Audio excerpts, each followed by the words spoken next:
Hey, what's that? Hello, hello. You gotta point it at me. Mer. Star of attention here. Okay. Just kidding. Hello.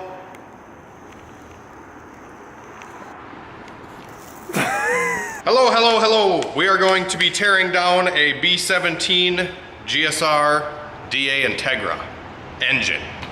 So in the last video, or one of the last videos, you saw that we were working on a red DA. It had some issues with VTEC and low oil pressure.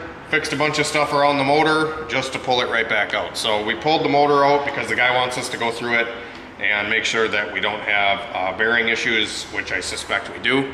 And we did have some filter material that had went through the engine. Trevor actually pulled the pickup tube and the oil pan, and I might insert a picture if I'm not lazy. We have a picture of the pan. It was completely full of like sludgy.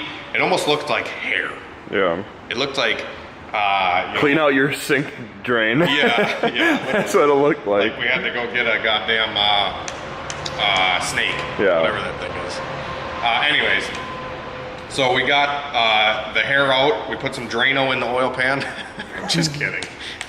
Anyways, Cleaned it right out. Filter material was in the pan, and I feel like it's blocking some passageways in the engine and resulting in possible bearing failure because there is some bearing material in the pan as well. So what we're gonna do is we got the engine out of the car, and now we are gonna tear it down and figure out, run through it with you guys. We got the crank pulley off, 119mm bolt. That came right off. The British are coming. And then, two 10mm bolts is all that was holding the timing cover on, and now we're gonna remove the engine mount, which there is only one, there's one bolt missing on this, but two 14s.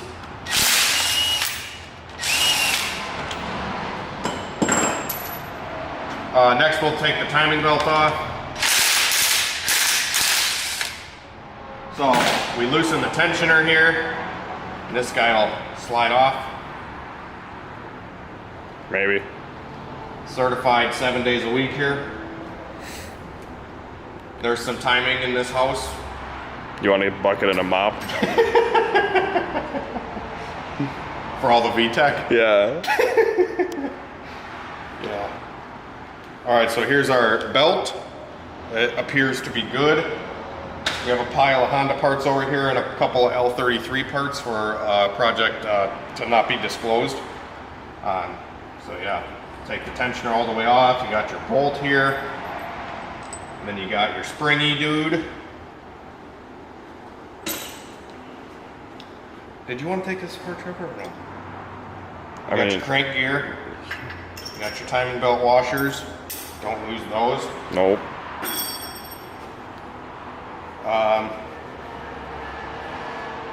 We could probably rip off like the alternator and stuff.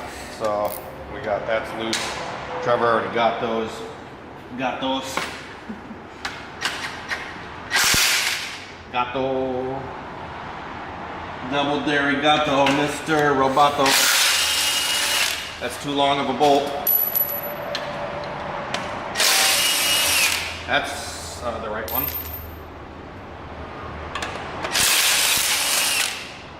These are the right ones.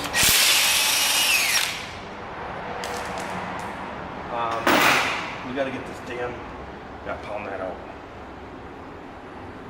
So there's a bolt that goes through the bottom of the alternator. We gotta pound that out. That is a rusty MF.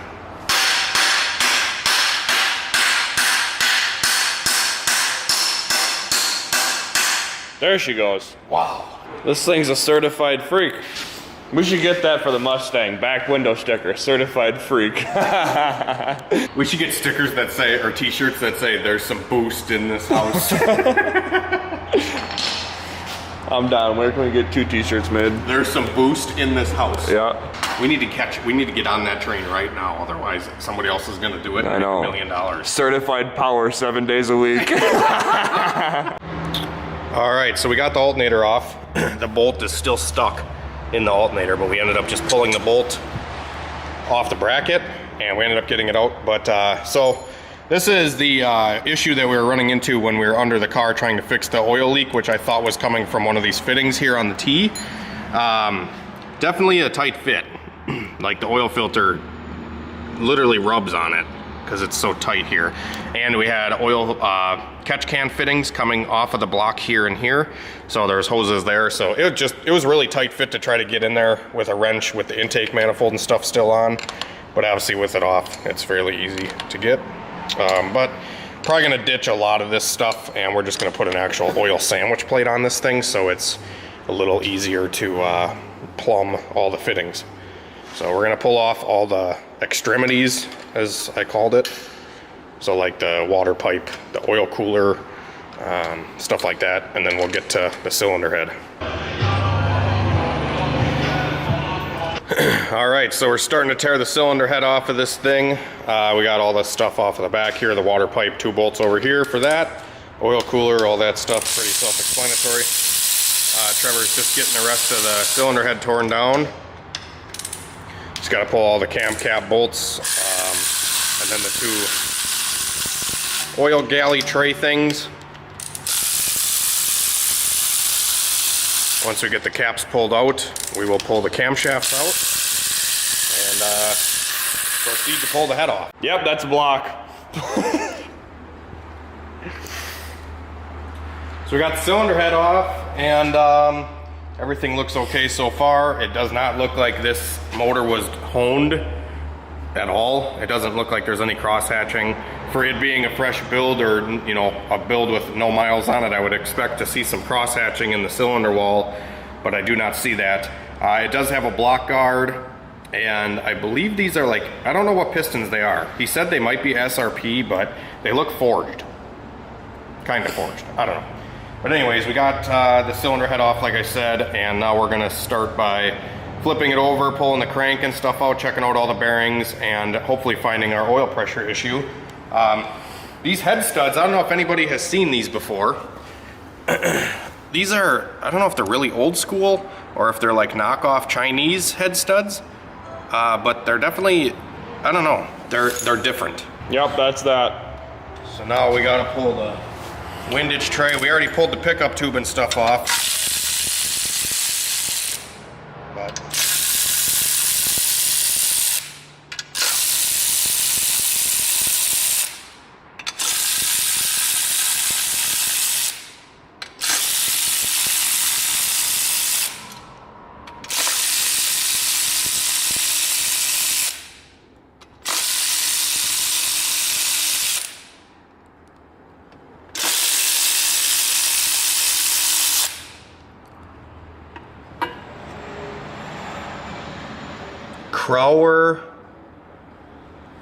Crower rods, XL. Wow, these are some beefy, some beefy parts. They almost look like those Chinese rods that I had in Barney. Oh look, some more hair. Or snot. One of the two. Alright, we'll get back to you on the disassemble. Alright guys, so we did get the engine torn down and didn't really find a whole lot of bad stuff, but we did find some worn out rod bearings.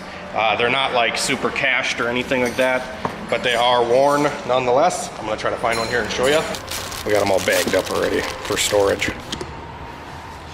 So you can definitely see that some material definitely went through here. But it's not really like bad enough to cause a, you know, no or very, very low oil pressure situation. I feel like a lot of our oil pressure issue was from the pickup tube being clogged and full of filter material, and the pan being completely packed full of sludge and filter material as well. So we got everything torn down. Like I said, we're gonna put new bearings in this thing and reassemble, and we're also gonna get the ACL high flow oil pump because the seal on this oil pump was actually bad and it was leaking prior to us pulling the engine. So there's a couple other little things wrong with this thing, but like I said, there wasn't really a whole lot of like debris in the engine. We did kind of blow it out a little bit. I'm gonna get it hot tanked and then we're gonna take the crank over to the machine shop as well. The crank looks great. We'll get it polished and chamfered. The head looks okay. We're gonna probably take the rockers out one more time and just double check a lot of those, make sure all the pins are in, make sure everything in the head is working how it should, so we don't have any oil pressure loss there. But like I said, we're kind of lost on what else it could be. I might be just overthinking this, but it does seem like the pickup tube being full of shit and whatever was definitely causing this issue. So hopefully we get it all back together with new bearings and clean engine to go with. It should be good to go. So yeah, hopefully you guys enjoyed this. My camera's gonna die, so I'm probably gonna leave it off here. We're also gonna break this thing in with good oil. That's another really good thing that you guys should do whenever you put a motor together. Oh, it's fucking gay. Battery exhaust